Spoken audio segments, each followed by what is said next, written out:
शालेय शिक्षण विभागातर्फे सुरू करण्यात आलेल्या आरटीई प्रवेश प्रक्रियेअंतर्गत आरटीई प्रवेशाचा ऑनलाईन अर्ज भरण्यासाठी संकेतस्थळाला भेट देत आहेत. मात्र पालकांना एकही इंग्रजी माध्यमाची शाळा अर्ज भरताना दिसत नसल्यानं पालकांची चांगलीच तारांबळ उडाली आहे. आरटीई प्रवेशाचे गोंदिया जिल्ह्यातून हजारो अर्ज भरून झाले असले तरी अजूनही अनेक पालकांना इंग्रजी माध्यमाच्या शाळा प्रवेशासाठी का दिसून येत नाही याचं उत्तर सापडलं नसल्यानं पालकांची चांगलीच तारांबळ उडाली आहे.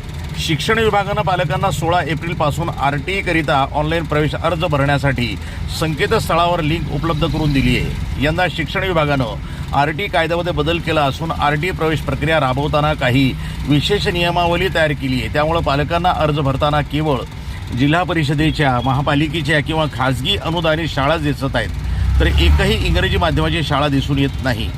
काही पालक पूर्व प्राथमिक वर्गात आपल्या पाल्याला आरटीई अंतर्गत प्रवेश मिळेल का याचा विचार करून शाळांचा शोध घेत असल्याचं दिसून येत आहे. पण सरकारी शाळा या केवळ इयत्ता पहिलीपासून आहेत, त्यामुळे एकही शाळा उपलब्ध नसल्याचं चित्र पोर्टलवर अर्ज भरताना पालकांच्या समोर उभं राहत आहे. परिणामी शासनाच्या नवीन नियमावलीमुळे प्रवेश इच्छुक हजारो पालकांची निराशा होत आहे. प्रतिनिधी मुकेश खरोले, NTV न्यूज मराठी, गोंदिया.